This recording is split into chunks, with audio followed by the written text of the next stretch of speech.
It's just spinning. Okay, now it's doing. Hey guys, welcome to another episode of Design Recharge. I'm your host, Diane Gibbs, and I am in my home office today, so hopefully the internet will hold up here in the backwoods in Alabama.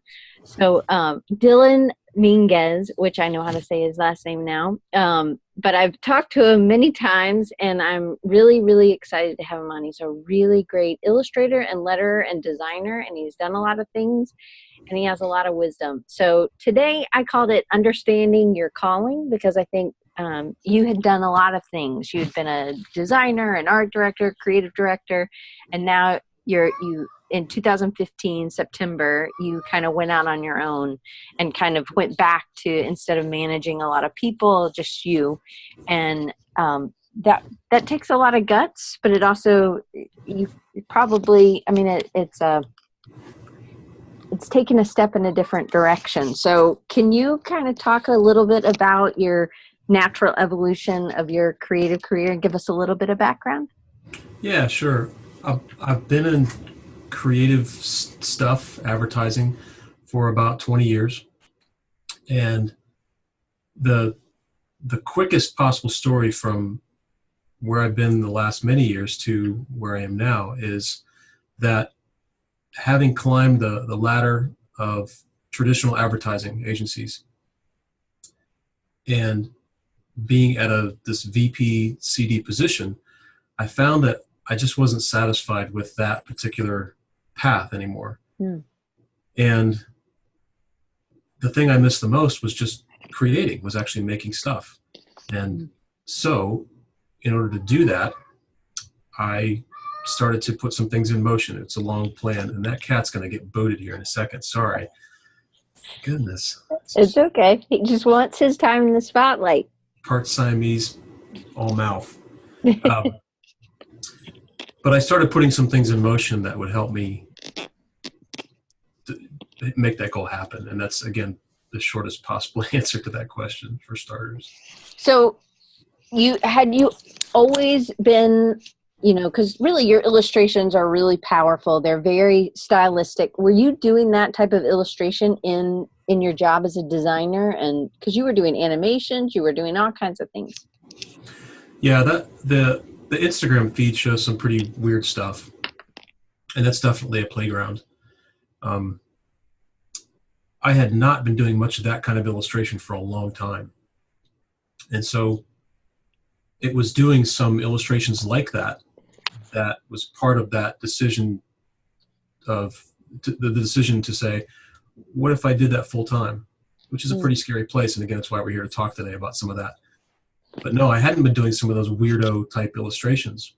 And yet when I started to dabble in those again, after years of really not doing it at all, and I mean years of not doing any of it, I felt that creative energy in doing those small exercises, just side jobs or just personal illustrations or whatever they were.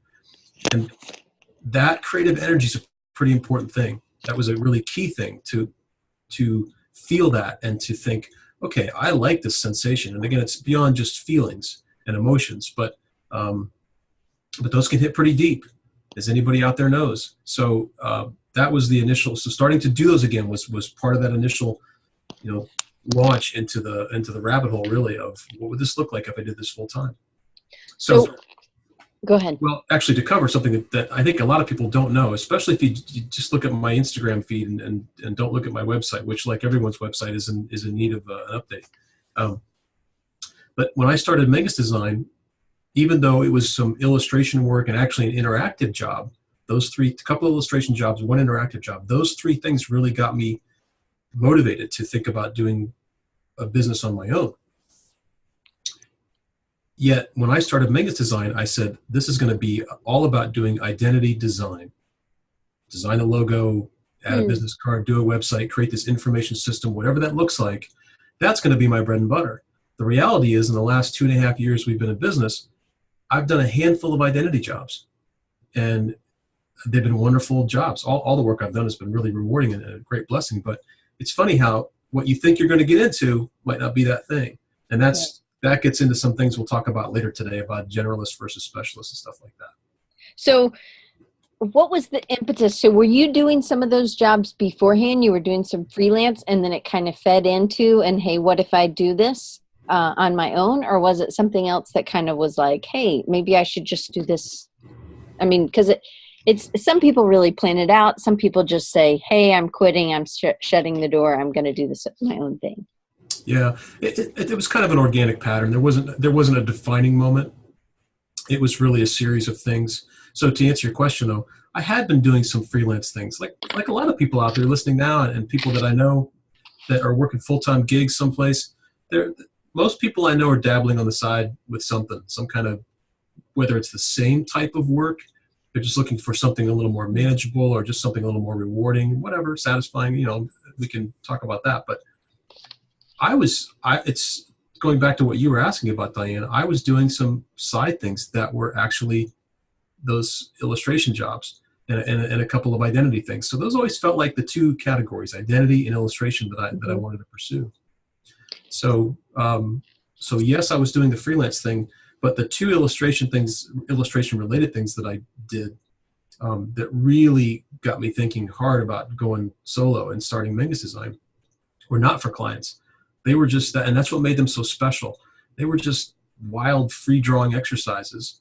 And then of course that interactive job came along that was a very commercial job for a commercial client. And that was a very positive experience. All those things combined kind of funneled down, and all of a sudden I thought, wait a second. There was, again, not a defining moment because that's awfully dramatic, and I'd like to say that happened, but it doesn't. It didn't for me. But there was kind of a funnel of sort, that a funnel effect where I thought, okay, something's happening here. I did have a moment or three like that. So you were telling me that one day you were in the garage and you were drawing. You just decided to do a illustration all over one wall, and your wife came down or into the garage, and it was really kind of like a moment that she said, "You're really having fun. You're really enjoying this, right?" Yeah. Can you tell them about that a little bit?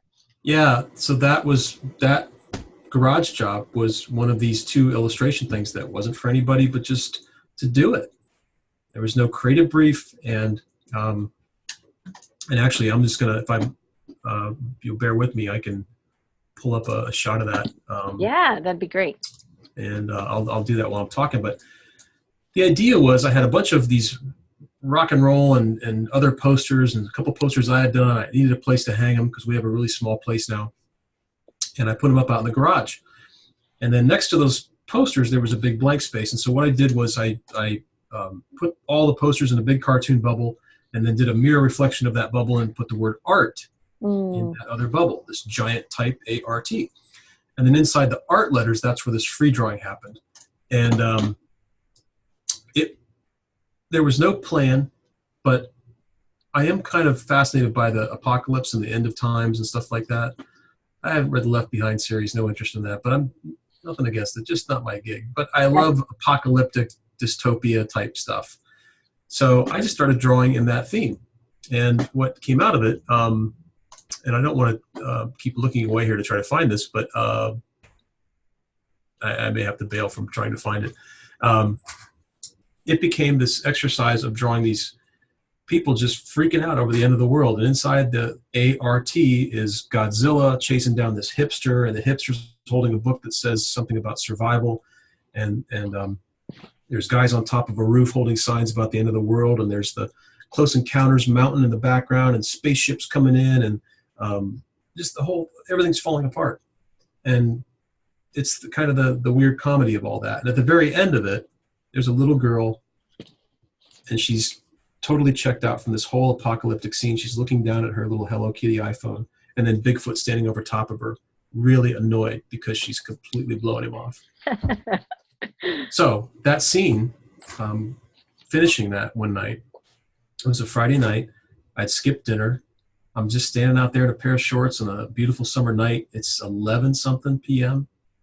I had totally lost track of time. And I realized that Janet was in the doorway. And I turned, and that's when she said, "You should see the look on your face. You're really digging this."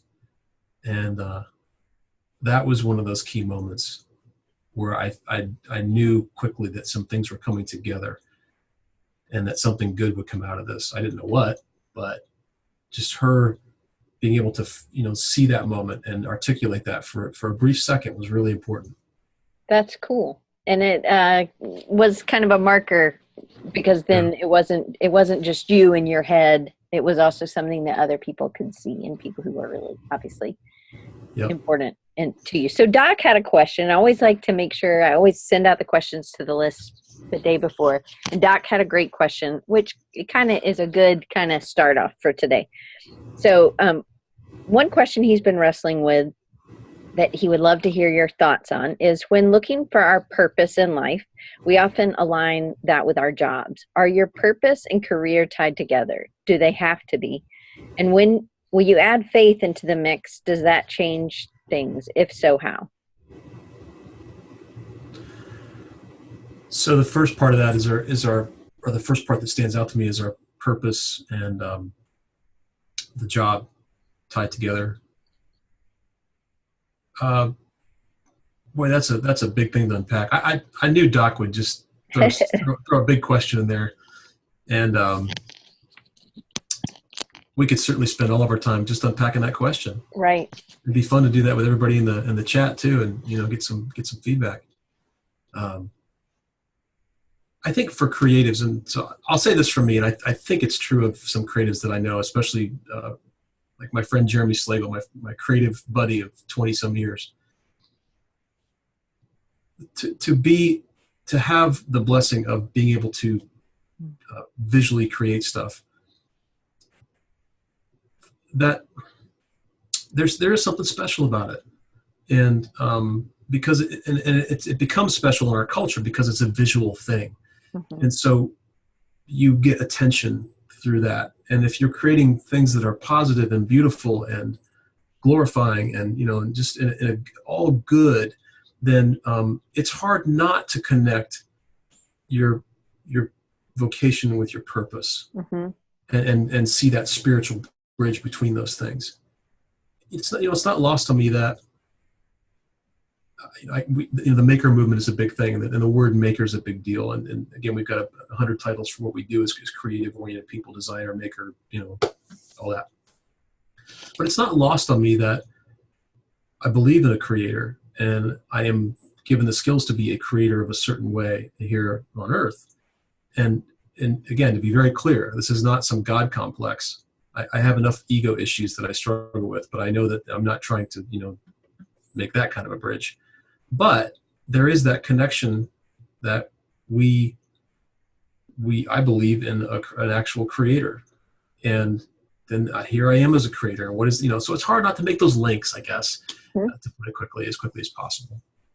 So for other vocations, I really can't say. I'm not going to pretend to be an expert on that, and whether or not there's a link between purpose and what you do as a vocation. But like for you going out on your own, did you feel like that was part of your calling, was to not be working or managing other people? It was to do the type of work, because that's a very different, being a VP creative director is very different than owning your own firm. You have a lot of hats to manage when you're doing your own thing, and it's maybe more focused on your specific style. And I don't know if that's what Doc's coming from or not, but I maybe, for anybody that's working a job that doesn't really necessarily use all their God-given talents or their style, it may be something that people are juggling with. Does this mean that this job isn't right for me? Or, do you know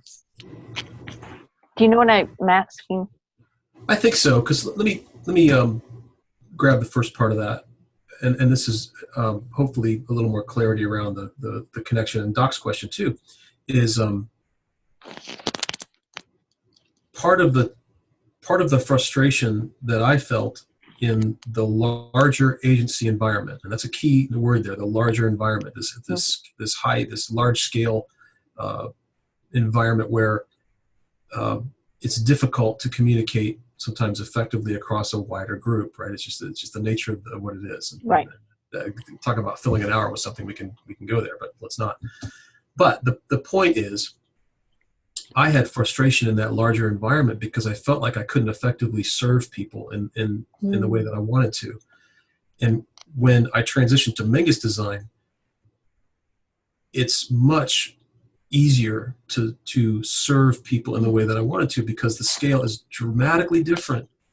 And now when I, like the job I just I've been working the last several days, I have a singular stakeholder in that job. In fact, just about every piece of work that I've taken on has a single stakeholder. That is a radically different environment than the typical agency environment. So it's not to say that it's perfection either, or that it's some kind of nirvana. To your point, like you said, I wear lots of hats now. Like at that talk I was given last summer, from manager to maker, the reality is I manage all kinds of stuff now.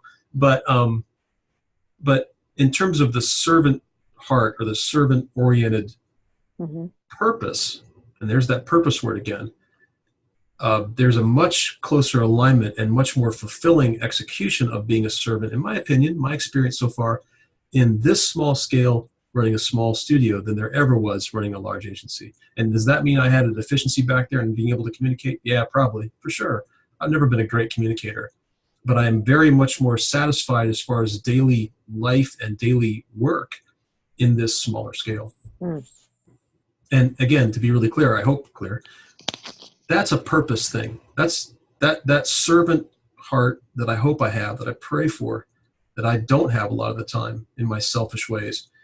But as I seek to have more of that, I just know I can find better ways to fulfill that at a smaller scale, if that makes sense. Yeah, exactly. So it's not necessarily so much about the type of work, but it's about you being able to serve the people around you, your clients, better. But that was that was part of your purpose. Yeah. So Shane says, we're all called to serve the creator and given talents to use in that service. Sometimes the choice between two options seems difficult, but sometimes the answer could be right for either option. You can serve him anywhere. Very true. Yep. So you have, so Doc's middle question was, are our purpose and our career tied together, and do they have to be? And I think you're saying, you tell me what you think, what you're saying. So to try to summarize that, and Doc, thank you for that stunningly deep question that we won't possibly be able to unpack completely, but it's a great question. I think in terms of being a creative, that it's hard not to get purpose aligned with what you do, because we're creators, and we're creators as a vocation, but we believe in a creator, some of us. And yet, Shane brings up a great point. No matter what we do, we can still fulfill our purpose. If I'm hearing Shane's answer correct there, we can be a servant anywhere we are, no matter what we do. So if that helps define that a little bit better. So I'm going to change, go back to our list. So why do you have, because this seems, with the mural you did in your garage, you had King Kong, you had all kinds of things, and then you have Octopus. So I asked you for a headshot, and you give me something with, a lot of tentacles. So, and that seems to be something that you use a lot, and it has, I guess it has meaning, and you're going to tell me. It does. It's a big secret, and here it is. Okay. It's actually pretty simple. I'm fascinated with octopi. I think is that right? The plural is octopi? I think so. Octopods, that kind of, is that better? I'm fascinated with them because there's so many layers to them. They're, I think as far as we understand it, people believe that they're an more intelligent animal, maybe than some. I'm not sure how that's qualified, but there's a mystery to them that I love. And they literally live in the deep, and they function in the dark. And there's a beauty to them. There's also there's something frightening about them too, to me. So there's a lot of layers to them that I love, that fascinates me. What it specifically means, and the reason so all those things are important, and that's why I've pulled that in as kind of the what do the hipster kids say, the spirit animal of the day.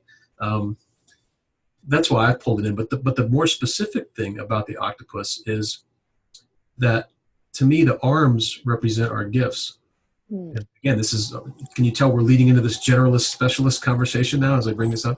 So all of the arms represent all of the things that we can do in service in our vocation, for me as a creative. And then, as you probably have seen in some of my stuff I've posted on Instagram, a lot of times, unlike my profile shot there, I often show the octopus as if it's swimming down with its arms up. And the idea there's just very simple, is that as we have these gifts, these octopus tentacles, showing them vertically is the idea of just giving those gifts back vertically to the creator that gave you the gifts in the first place. That's it. That's the whole meaning, whatever that's worth. I like it. The last thing is they're super fun to draw, and you just cannot exhaust the execution of octopus drawings and what you do with them and all those arms and the suckers, and way too much fun. Have you ever touched one?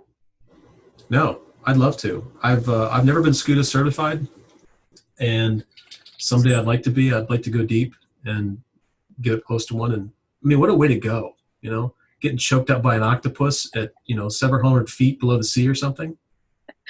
Why not? Doc, ask a non-deep question this time. Do you make sounds when you draw them? That's funny. No, but I'll bet I'm going to start making sounds. That's funny. I'm going to make a video just for Doc. Okay. So,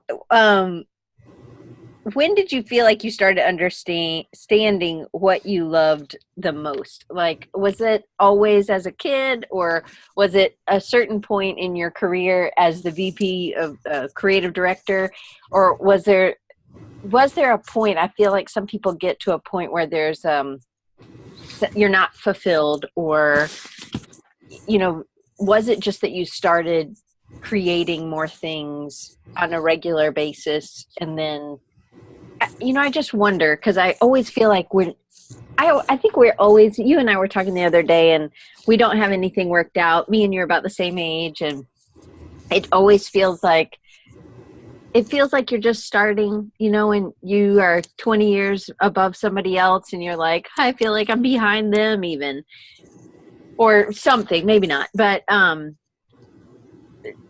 was there, you kind of already answered was there a point, but I think people are looking for clarity, obviously, yeah. And it's not always super clear. Yeah. So a couple things to share there. One is, I have a filter that I mentioned a few minutes ago, but I want to just bring this out again. I have a filter that I've used, especially when it came to moving from the big agency world to starting this little design studio. And the filter was applied to what I do, whether it's photography, illustration, writing, visual note-taking for companies, identity design. Again, all those categories. And the filter is simply that, like the garage job, or like the totem pole thing that I made, or the Subaru interactive job. I lost sleep, and I was okay with it. I still felt energized, even though I've been up crazy late. I missed meals, and I still felt energized with that creative energy. Those two things alone as filters can tell you something. Now, it doesn't mean that because those two filters are true for you in that particular task that you should just drop everything and go pursue that the rest of your life. It's not quite that simple. But I think they're pretty key and common and easy to gauge filters. Pay attention to and say, okay, is this thing that I'm doing giving me that kind of creative energy where I'm willing to lose some sleep and I still feel great? I feel like, man, I could do this till 4 o'clock in the morning and I never stay up that late. Is that what you're experiencing? That's a sign. Right. And maybe you should, just see how that plays out over a little longer period of time and ask yourself, what is it about that exercise that gets me in that zone? So for me, there have been a lot of things there are several things that get me in that creative zone.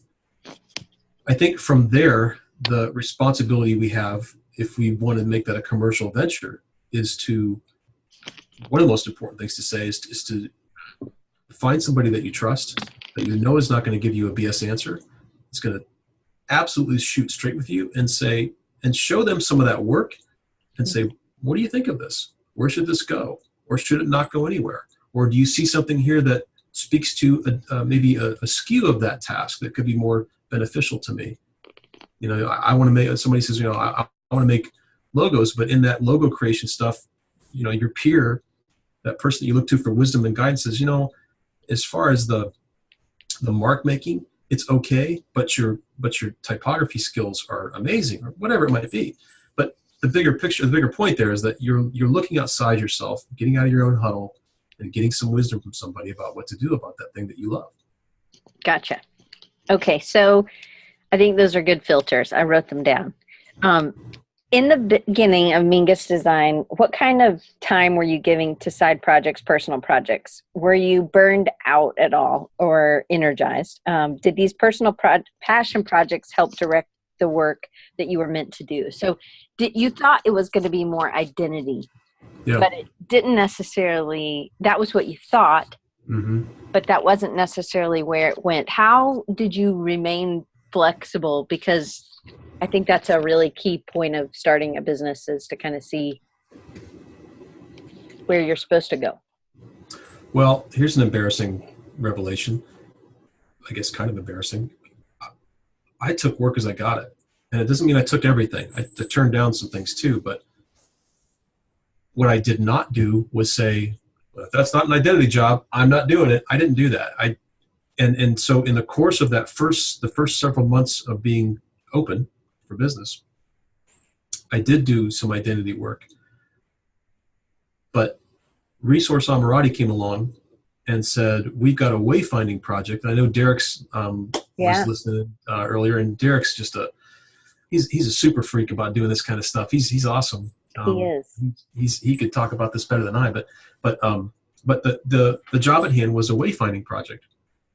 And they said, we need you to mark certain places in this very large space that we have with some lettering, or, you know, some type of illustrative lettering, to just do something beyond just putting vinyl on the wall, something organic that gives a little life to the space, that kind of thing. But they had very, not to their discredit, but just lower expectations for what those things might be. Just simple, you know, and again, all good. What that became was this exercise in each of these spaces that was much more than just a simple wayfinding, where I would write, like, for example, one of the areas of their 2-floor space was called the alley. And instead of just writing the alley and some nice type on their painted walls with the Molotow marker, the alley became, what I proposed was, I said, what if we do a reverse perspective on the corner of this space? So we've got a corner coming out at you. Let's do a perspective that flips that against inside the corner. And actually, I will pull it up really quick, because it's that'd be really great, not yeah. going to explain that very well at all. But anyway, they decided to go ahead and do that. And it became a pretty cool space. And again, way more than just a simple wayfinding exercise. The bigger benefit there was not that I got something sold to the client and yay for me, and it took more time and money. That's great. Nice bonus. Who wouldn't want that? But the better benefit, and the big key thing that really, the big aha that moved forward from there, was realizing that we had an opportunity, as people walked down this long hallway to get to that space, I had an opportunity to give them a bit of a visual reward for getting there. Not just the reward of, aha, I'm at the place where I'm supposed to be for this next meeting at 3:30, but we give them some type of experience, some visual experience that stops them for a hot moment and makes them just dig in, or just enjoy something that they see there. That's it. And if we can do that for a minute, there's a tremendous value to that, whether it's the employee or whether it's, you know, somebody that's in the space with them, a client of theirs. Right. So I'll pull this up really quick and share my screen. Let's see, Diana, keep me honest here, make sure I do this right. Okay, yeah, hit share screen, and then you're gonna, if you already have it up, then you'll be able to choose the window. Okay. So this was the initial, this is actually a photo of the actual wall. And let me pull up a wider view of that. that shows the, oops, helps to open the file. Sorry, y'all. Oh, no, I don't want to do Photoshop. Sorry, guys. No worries. Here we go.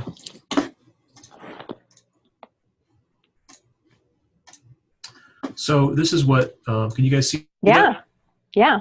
So this is a little closer view of that. So you can see there's a corner coming at you, and then we drew this perspective going the opposite way, or the reverse of that.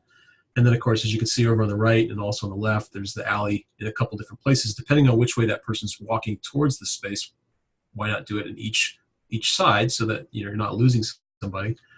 And then inside here are all kinds of little cultural things that were relevant to resource folks. And IBM was just in the process of taking them over, buying the company. So there's a couple nods to IBM here. The dog down in the lower left is somebody's dog. That's actually Janet down in the middle on her bicycle. Portrait of her, which I snuck in there. That's your wife, so if people don't know. Yeah, sorry, that's Janet, my wife, down in the middle. 250 is their address on High Street.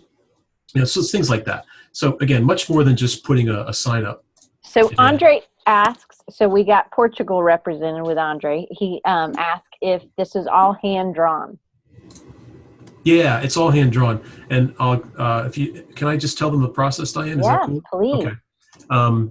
So you guys will laugh at this because it's remarkably high tech for a super low tech execution of just hand drawing something. And I'm looking over here to the right because I'm going to show you guys just real quick. Show you another shot. So just so you know, Matt says, I want to walk around in that illustration. It was really cool. It does make you want to walk. You don't really want to turn and walk down the hall. You want to walk down the hall you made. So I'm going to do this a little bit out of order, sorry, but let's see, entrance. I'm going to show you guys, actually I'll show you guys something that nobody's really seen in full for a long time, except the client. Can you guys see that? Mm-hmm. The black and white drawing? Yep, with a hand in like Dr. Spock or whatever. Yeah, this is crazy. So the whole thing was about mind blown was the concept. Mm-hmm. And the client gave me, and this was the original drawing that I did for them that I loved so much, and it just was too weird for them, and it's okay. But you guys can see I snuck in an octopus here as part of the story. Mm-hmm. And then there's some client stuff in here, like Tidy Cats was one of Resources clients. They have an offices in different places, so there's some buildings there to talk about that. Apple was one of their original clients. There's a little tiny computer there in the middle, and an old Mac.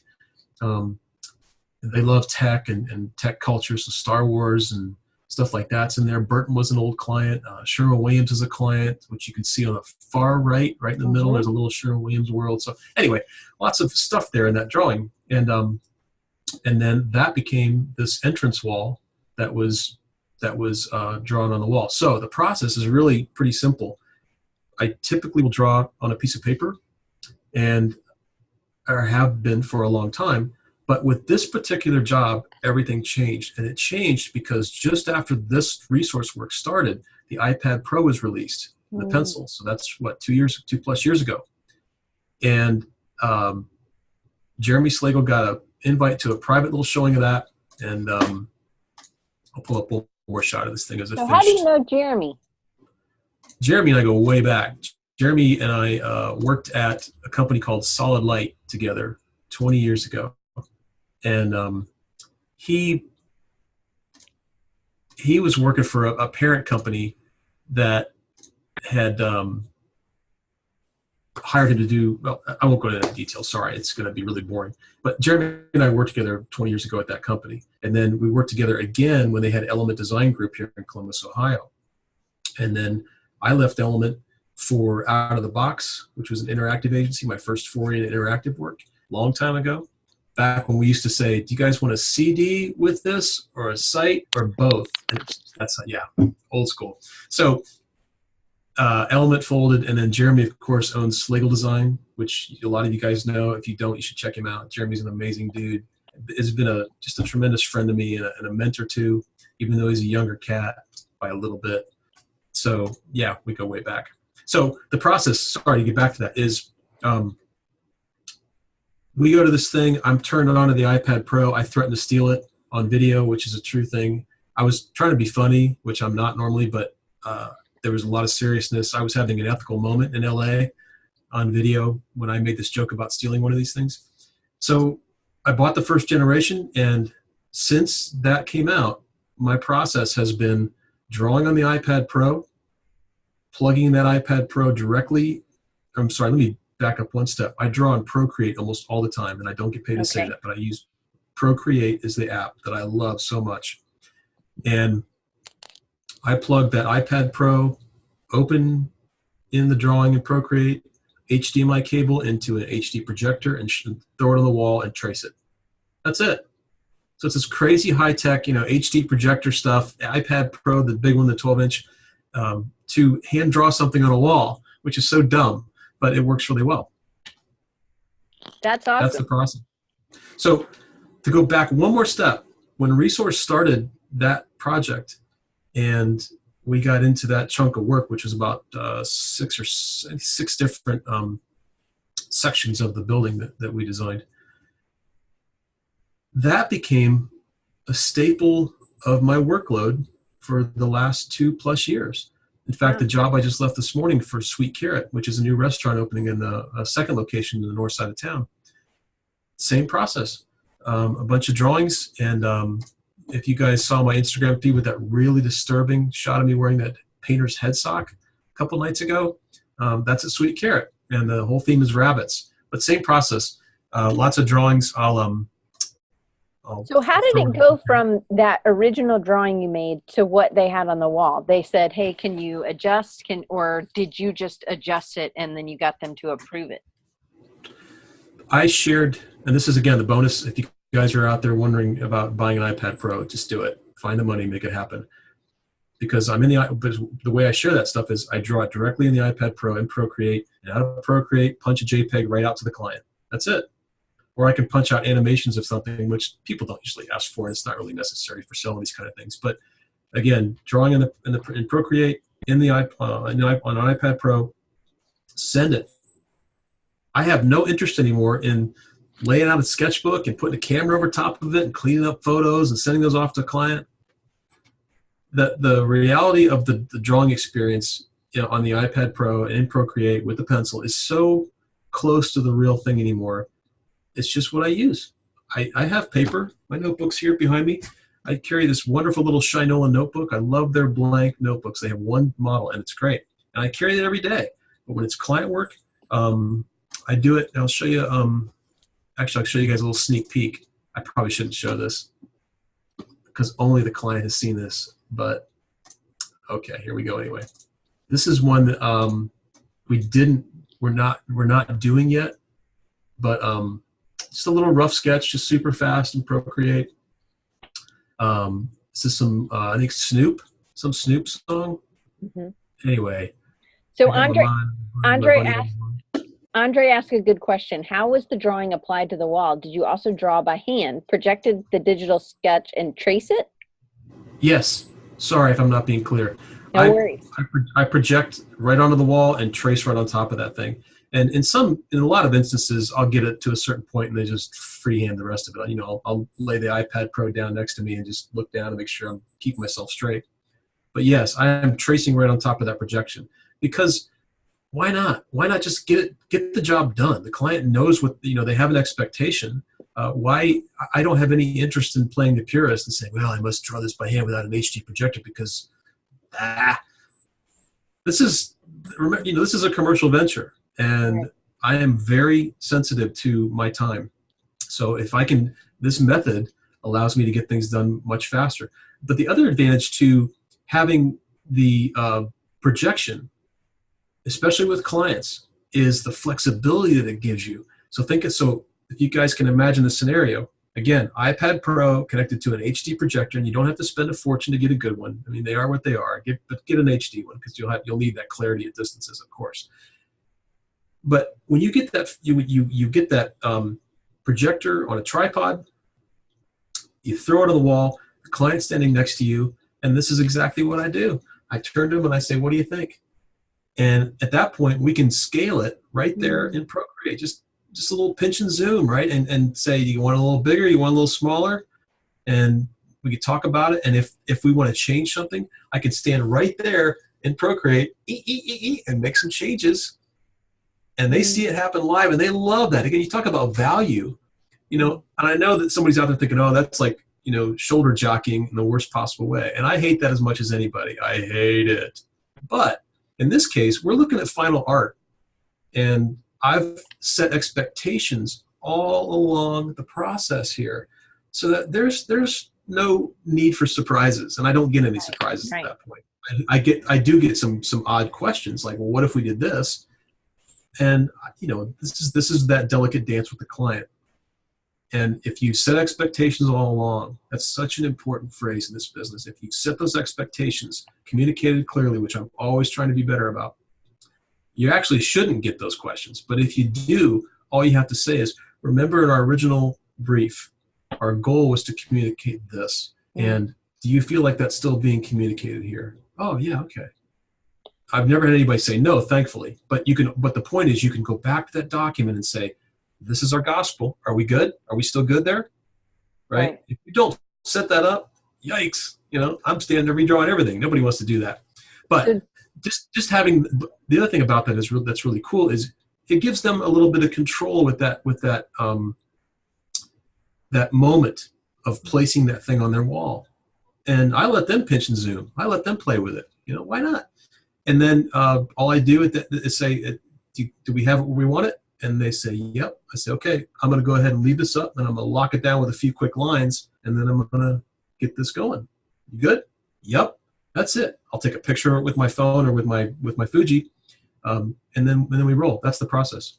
So Daniel asked a good question. Are you projecting this in black and white? Do you have the color of the wall on the iPad, and then you're projecting white, or how does that work? Oh, that's a great question. And I hate to say this, but it depends. It depends on the color of the wall. But for example, in the resource stuff, all of their walls were the super dark gray color. Mm-hmm. So in that case, I was drawing on a gray background in Procreate with a white pen, because it was going to use a white pen or a silver metallic Molotow to actually put it on the wall. So I hope that answers the question. But here's the even better thing about using Procreate or some app like that for doing this kind of work on an iPad Pro. In every one of these jobs, I will walk into that space, even if it's still a raw space and unfinished, and I'll take a picture of that wall and drop that. You guys know what I'm going to say. I'm going to drop that into iPad Pro, into Procreate, and I'm going to draw right on top of that, so that when I send them that photo, it's going to have that drawing right on top of it as a layer in Procreate. Because in Procreate, you can make layers, layers upon layers, like 100 some layers, I think, just like Photoshop. And you can export it as a PSD. Man, I wish Procreate would pay me to say these things. But anyway, so when you send that client that photo of their space with this cool art on it, hopefully cool art, they get so jazzed about that. Why would you not do that, versus sending them, again, I still send the raw pencil drawings like you guys have seen here. Mm-hmm. There's still value in that. But there's a really great moment of putting that thing into their space, and people love it. So there you go. That's my process. I hope I've captured everything. Thanks for that question, Daniel. Yeah, no problem. Okay, so you've pretty much walked us through your process. You are also not only in love with Procreate, you're also in love with Molotow markers, right? I am.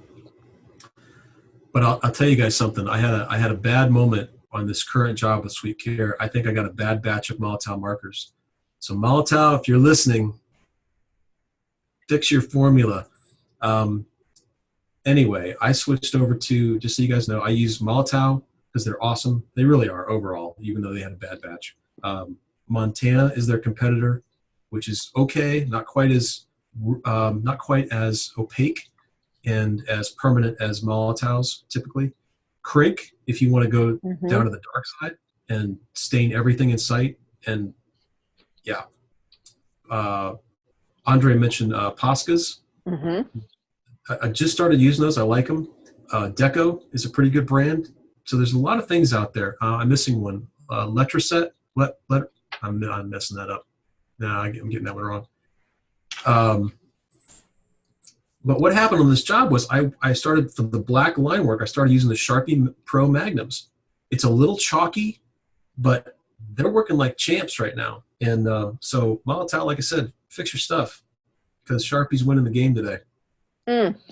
So David says they get crazy expensive though, because they can come in Oh, really thick, right? But you just have mhm. to include that into your bid. Yeah, David, you know what's up. Yeah, it's an investment in these markers. For sure. Yeah, So what but about when you price the job accordingly, it doesn't matter that you're paying $15 a marker. right? You know, it's okay. It's just materials, right? So what about Procreate? Are you making your own brushes? I know this wasn't in our thing. Or are No, you using just what comes with, or do you buy some? I everything that I use on a daily basis is done by somebody else. That said, one of the big advantages of Procreate is that the brush set itself is ridiculous as far as what they give you up front in the native app. They give you stuff that's again, it's ridiculous. There's silly Mhm. things that it's like somebody mentioned Kai's Power Tools earlier in the chat. It feels a lot like Kai's Power Tools in the brush set. You're like, what? Anyway, there are some fantastic third-party brushes out there, and Mhm. a guy named Ben Lew, if you guys look him up, Benlew. Ben's got a pretty nice brush set or two, and there's another one called Tip Top Brushes, and I forgot to send you this link. And Tip Top Brushes is no longer called that. I think it's something else now, but if you Google it, it'll still show up in the search. Okay. Tip Top makes a set that includes a brush. Let me punch this up really fast so I get this name right.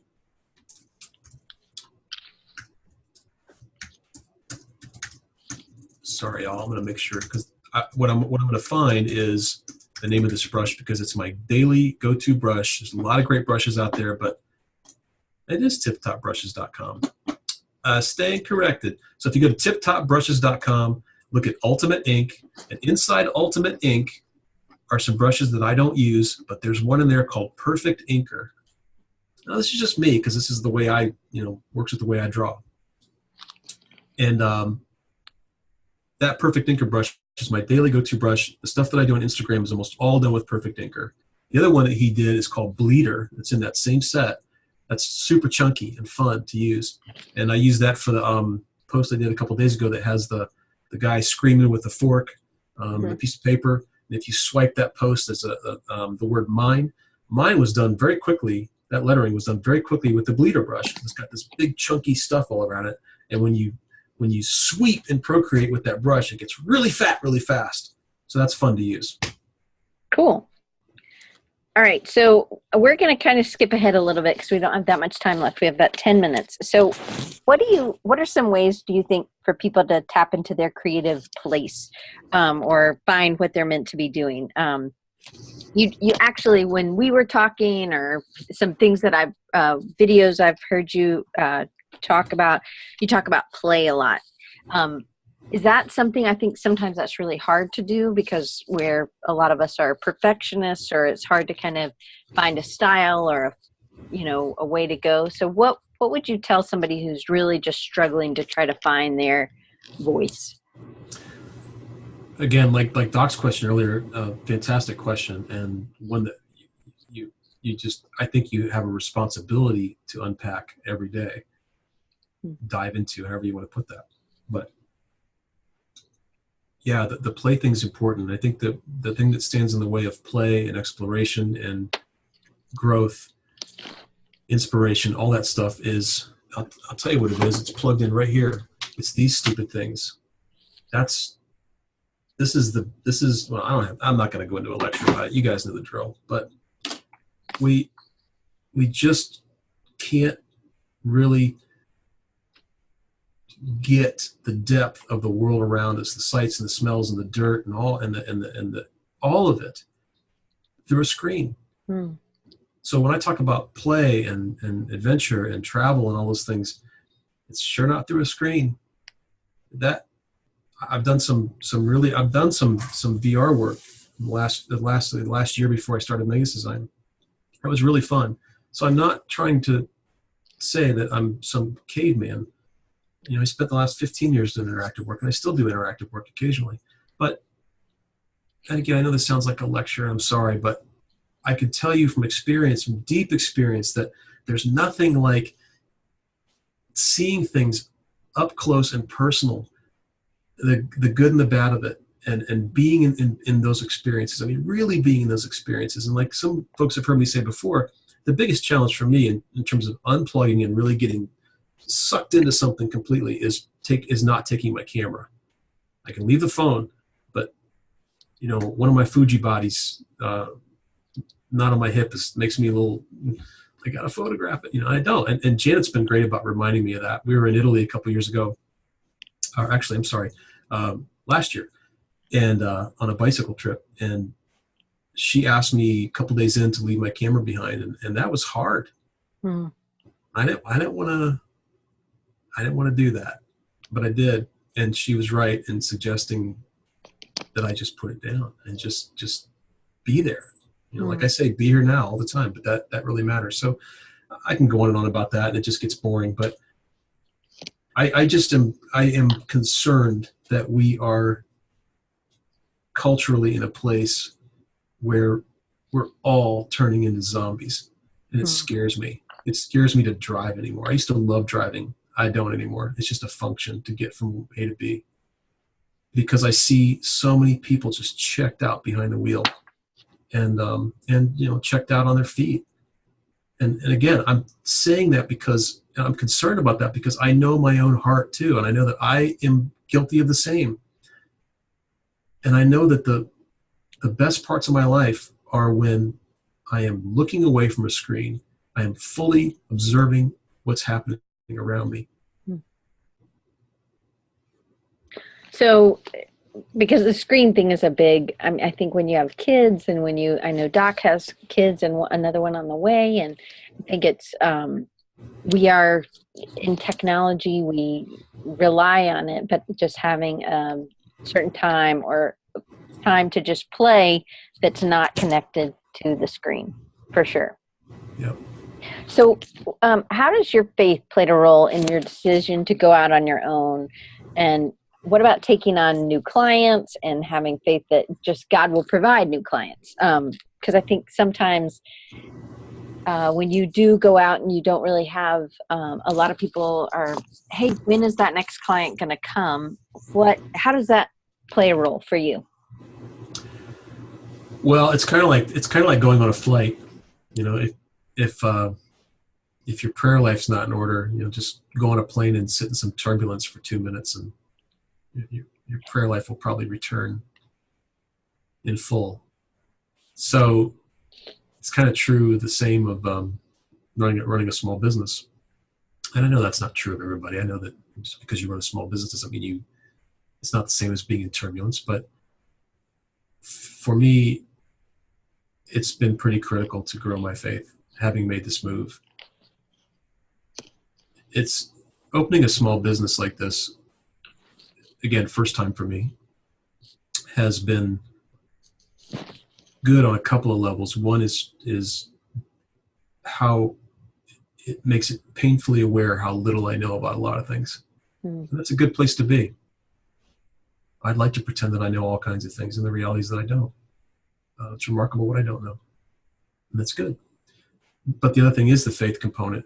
And so this idea of by prayer and plow that some folks have heard me talk about before has been a pretty critical thing for me. And, it's not nirvana. It doesn't mean that days are easy, or that God is, dropping answers into my lap like lightning bolts. But there is something remarkable about having a vertical focus at the beginning of every day. And the days that I forget to do that, I can mark them by the anxiety and the stress, because I got plenty of that. But the days that I wake up and remember this prayer and plow thing is real, and that the days that I wake up. Explain that, because you explained it to me the other day, and Tim says he loves that phrase, but just in case somebody doesn't know. Oh yeah, it's pretty straightforward. I think in that the plow is just doing the work, and so any given day I'm either behind the plow, just making stuff, cranking it out. But that alone isn't enough. The prayer component is the other part of a good day, of a well done day. So I'm not just cranking.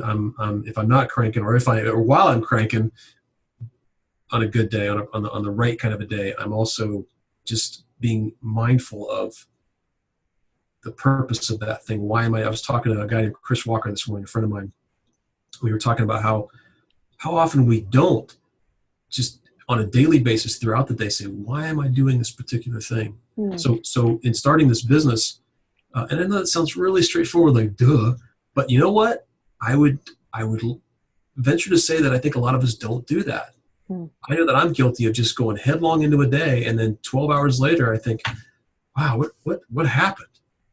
And but on the days that I'm getting my shoulders out of my ears, being vertically focused, the days can still be crazy, but they are less crazy, and they end with a sense of peace, even if it ramps up to chaos.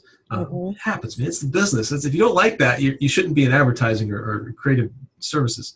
But they end on a note where I feel like the perspective was right, and the vertical focus was there.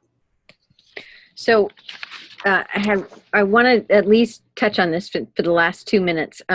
You and I are part of this same generation. We were really taught, I think, to be generalists, and now that is not the trend.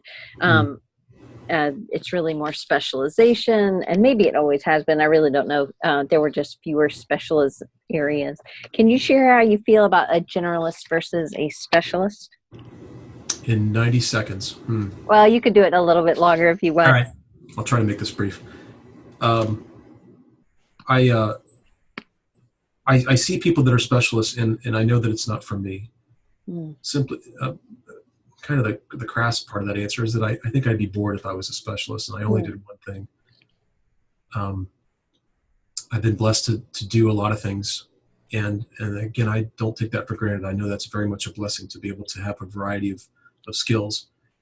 But I think the most important thing I can share about where I'm at with that part of my journey here with Menges Design, because I'm struggling with that right now. What's my focus? Is that the most important thing about that conversation currently for me is if I go in front of a client and I say, look at all the things that we do, it's like walking into a Target. It's too much. You've got to have and again, talking to Derek, you've got to have a very good, efficient, extremely well-designed system in place that allows them in a matter of seconds to scan and know what their next major move is so that they can make that minor macro move after that, micro move. That's an art all by itself. So the same thing is true of us as designers in what we're offering, if we think we're generalists. So my current task right now with Menges Design is to say, right now on my site, I offer the services page, a lot of different things. That's going to get chopped because it's too much for someone to decode that much information. It's not helping them, and it's darn sure not helping me. It's too scattered for both of us, the client and myself. So what I'm praying about, talking to my business coach about, working with a writer, all those things combined to say, what are those 2 or 3 things that I could still be a generalist in the sense that I do provide a few things, not just one thing, I think. But what are those 2 or 3 things? That's what we're working towards. Cool. So is that really what's next, is kind of figuring out that messaging? Yeah, it is. I got a lot of work to do there. I feel like it's just off track. And so the earlier conversation was, like I said, I took the work that I got for the last 2.5 years, and it's been such a blessing to have work coming in and great clients and a variety of things. But I just have this gnawing feeling like it's time to focus a little bit and tune that message going forward. I think that's awesome, and I think you're incredible, and you're a really amazing illustrator. And I think your philosophy on growing your business and having really being a servant to your clients is a really great, nice refreshing way to be. And Doc says you're one of his favorite people. And I know Derek wanted me to ask some questions about your camera, your portraits, the images. You also do, you have a channel on Instagram that's, I think it's Menges Design _X, maybe? Yep. Yeah, photography became a big part of the business the last couple of years. So. And it's just from your travels and just the portraits and images that you're sharing. He said, and how does this process influence your work? Oftentimes I notice the people you shoot have funky personalities and quirks which clearly connect to your work. That's what he asked. A lot of the photography now, there's a lot of commercial client work coming in, so that's going to get filtered into that channel soon. Some of it's already in there, but a lot of that photography goes back to that idea of just go explore. So like I said, that's the camera. The camera comes with me, but a lot of those images are just about, as you can see on that channel, there's a lot of people in those photos, because I love street shooting and I love talking to people on the street and just having that conversation and ultimately asking, may I take your picture? So that's just connecting with people, you know, and man, the value of that is a whole other podcast or 6. For sure. What that means in terms of the immediate value to me and hopefully to them, but how that plays into the work, you know, the faces that you see, the conversations that you have, the things that you learn, what they can teach you and you can teach them, or just things you can just share that don't have to be teachable moments necessarily. All that stuff is just into your brain that you can bring back to your work at some point, and not through a screen, but real people in real time. Right. So I want to make sure everybody knows how to connect with you. And so one of the best ways is to check out your website is menges.design. Yes. And then also on Instagram, I've shared this earlier and I'm going to share both of them again, but MENGES Design on Instagram, or MENGES Design _X on Instagram, or on Twitter as Menges Design. So same hash or handle kind of everywhere with hopefully, right? Pretty much except for that _X thing, the photography one. Yeah, which is for the X platform for Fuji. It's what I shoot with. So cool. So Dylan, thank you. I know we didn't get everything done. Daniel says thanks, and I'm glad Sharpies you'll be pointing toward Heaven Art Medal for sure. And thanks for sharing some of your work and just the process and all the stuff that goes behind it. And I definitely, I hopefully will see you at Creative South. Are you planning on going this year? Yep. Okay. Definitely going to Creative South. Got my ticket. Awesome. Well then, look forward to it. Next week, I'm taking the week off. Hopefully, I will be digging into more of my sabbatical, and maybe I'll be playing some more, hopefully. And then I'll see you the week after with Karina Reff, who is also, she's been playing a lot with lettering. So if you're into lettering, Clea, you'll definitely need to come. She's been doing a lettering a day project. So Dylan, thank you so much. And just in case anybody doesn't know, and if you're new, if you sign up at rechargingyou.com, you'll get an email every week, and you can ask questions. And I know you guys know how to get here, so thankfully you did. And then if anybody wants to email me, you have a suggestion, or you want to help me play, hit me up at diane@rechargingyou.com. And then if you want, I did put the link in the show note. The show notes will be on the website, which is this really long URL, which will be below if you're watching this on YouTube, or it'll be in all those other things. And now your cat's saying goodbye as well. Anyway, beginning and end. Thank you guys, and we'll see you in 2 weeks. Thank you, Dylan. Thank you.